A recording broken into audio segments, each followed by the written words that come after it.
역사가 반복된다는 말 다들 들어보셨죠? 근데요, 만약 이게 그냥 하는 말이 아니라면 어떨까요?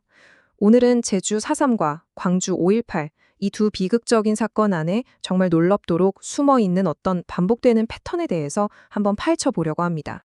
자, 바로 이 질문에서부터 오늘 이야기를 시작해 볼까 합니다. 한번 생각해 보세요. 만약에 우리 역사의 큰 비극들이 그냥 우연히 무작위로 일어난 게 아니라 어떤 보이지 않는 설계도, 그러니까 일정한 패턴을 따르고 있는 거라면요. 오늘 바로 그 미스터리의 실마리를 한번 같이 찾아가 보시죠. 지금 보시는 이 두 장면을 좀 보세요. 왼쪽은 1947년의 제주, 그리고 오른쪽은 1980년의 광주입니다. 수십 년이라는 시간이 흘렀는데도 이 두 사건 사이에는 정말이지 섬뜩할 정도로 닮은 메아리가 울려 퍼지는 것 같아요. 이게 바로 오늘 우리가 파헤쳐볼 역사에 숨겨진 패턴, 그 시작입니다. 그럼 도대체 이 연결고리를 어떻게 봐야 할까요? 바로 역사의 프랙탈이라는 좀 새로운 시각으로 한번 들여다볼 겁니다. 이 개념이 오늘 이야기의 아주 중요한 핵심 열쇠가 될 거예요. 자, 프랙탈이라는 단어가 좀 낯설게 들리실 수도 있으니까 이거부터 간단히 짚고 넘어갈게요. 프랙탈이 뭐냐면요. 쉽게 말해서 부분을 확대해봐도 전체랑 똑같은 모양이 계속 반복되는 패턴이에요. 그러니까 아주 작은 조각이 전체의 모습을 그대로 담고 있는 거죠. 신기하죠? 그리고 이 프랙탈 이론을 역사에 딱 적용해보면 바로 이런 그림이 나오는 겁니다. 이 도표를 보면 역사가 그냥 쭉 일직선으로 가는 게 아니라는 걸 알 수 있죠. 저항이 생기고 억압이 뒤따르고 그러다 어떤 전환을 맞는 이 사이클이 계속 반복되는 순환 구조로 보는 거예요. 이게 바로 제주와 광주 두 사건을 관통하는 핵심적인 틀입니다. 자, 그럼 이 프랙탈 패턴의 첫 번째 조각부터 맞춰볼까요? 바로 제주 4.3입니다. 과연 이 비극적인 순환이 어디서부터 어떻게 시작됐는지 한번 들어가 보죠. 모든 것의 시작은요, 1947년 3월 1일이었어요. 경찰이 시위대를 향해서 총을 쐈고 무려 6명의 민간인이 목숨을 잃었습니다. 당연히 사람들은 저항했죠. 총파업이 일어났지만 돌아온 건 대화가 아니라 정말 가혹한 탄압이었습니다.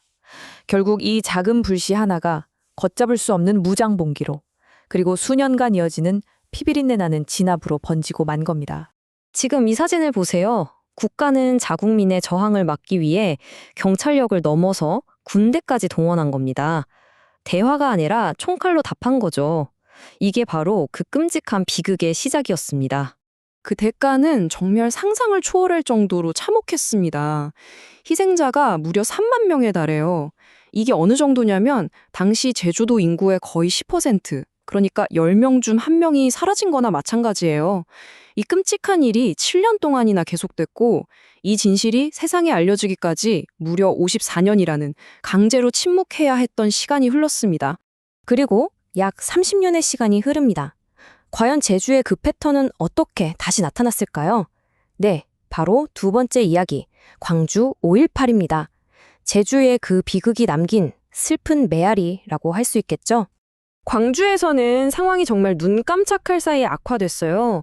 5월 17일에 신군부가 비상계엄을 전국으로 확대하고 바로 다음 날인 18일이에요. 광주에 투입된 공수부대가 학생들을 정말 무자비하게 진압하기 시작합니다. 바로 이 상상도 못할 잔혹함이 광주 시민 전체를 분노하게 만들었고 이게 도시 전체가 무장항쟁에 나서는 결정적인 계기가 된 거죠. 보세요. 또다시 국가는 시민들의 저항에 대화가 아닌 군사력으로 답했습니다. 우리가 바로 앞에서 봤던 제주의 모습, 그 모습이 광주에서 정말 놀라울 정도로 똑같이 반복된 겁니다. 아, 이게 바로 우리가 이야기하는 역사의 프랙탈인 거죠. 숫자로 보는 광주는 이렇습니다. 공식 사망자는 165명. 물론 실제로는 훨씬 더 많을 거라고 추정되죠. 그리고 진실을 인정받기까지 17년이 걸렸습니다. 하지만요, 이 짙은 어둠 속에서도 정말 놀라운 한 줄기 빛 같은 순간이 있었어요. 바로 외부와 완전히 고립된 상황에서 시민들이 스스로 공동체를 지켜냈던 그 열흘간의 시간이었습니다. 자, 이제 두 사건의 핵심적인 흐름을 나란히 놓고 한번 비교해 볼까요? 보세요. 제주 4.3은 경찰 폭력에 대한 시위가 국가의 압도적인 폭력과 만나면서 무장 저항으로 이어졌습니다. 그리고 광주 5.18은요. 계엄령에 대한 시위가 국가의 압도적인 폭력과 만나면서 무장 저항으로 이어졌죠. 어떻습니까? 정말 놀라울 정도로 닮아 있죠? 이게 바로 프랙탈의 자기 유사성이라는 게 선명하게 보이는 지점입니다. 자, 그런데요. 이 패턴은 비극 그 자체에서 끝나지 않습니다. 이제는요, 그 비극 이후에 진실과 인정을 받아내기까지의 길고 험난했던 여정을 한번 따라가 보려고 합니다. 강제로 침묵해야 했던 시간부터 국가가 공식적으로 추모하기까지 놀랍게도 이 과정 역시 두 사건이 참 많이 닮아 있어요. 이 표를 한번 보세요. 정말 놀랍지 않나요? 정의를 향한 이 여정이 마치 평행선처럼 나란히 가고 있습니다.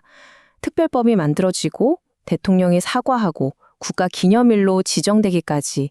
그러니까 비극의 패턴만 닮은 게 아니라 그 비극을 이겨내고 기억하려는 그 투쟁의 과정까지도 거의 같은 길을 걸어왔다는 걸 보여주는 거죠. 그리고 그 기나긴 여정의 시작은 바로 이런 모습이었습니다. 그저 개인의 슬픔으로 또 국가가 강요하는 침묵 속에서 혼자서 사겨내야만 했던 고통의 시간들이었죠. 하지만 그 슬픔은 침묵 속에만 갇혀있지 않았습니다. 마침내 사람들이 촛불을 들고 광장으로 나오기 시작했죠. 그리고 조직적으로 진실을 밝혀달라, 국가가 인정해달라고 요구하기 시작했습니다.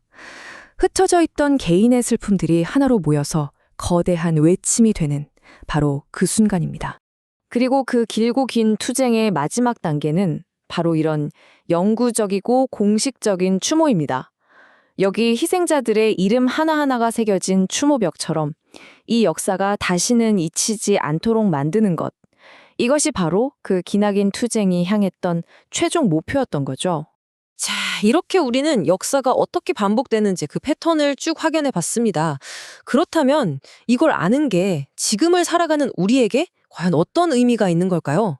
여기서 한 구절이 그 실마리를 주는 것 같습니다. 프랙탈적인 관점은 갈등과 화해의 뿌리 깊은 패턴을 이해하게 함으로써 우리가 앞으로 어떻게 행동해야 할지 새로운 방법을 찾도록 돕는다라는 말인데요. 다시 말해서 이건 미래를 예언하는 수정구슬 같은 게 아니라는 거예요. 오히려 과거를 더 선명하게 비춰서 지금 우리가 어디에 서 있는지 알게 해주는 거울에 가깝다는 거죠.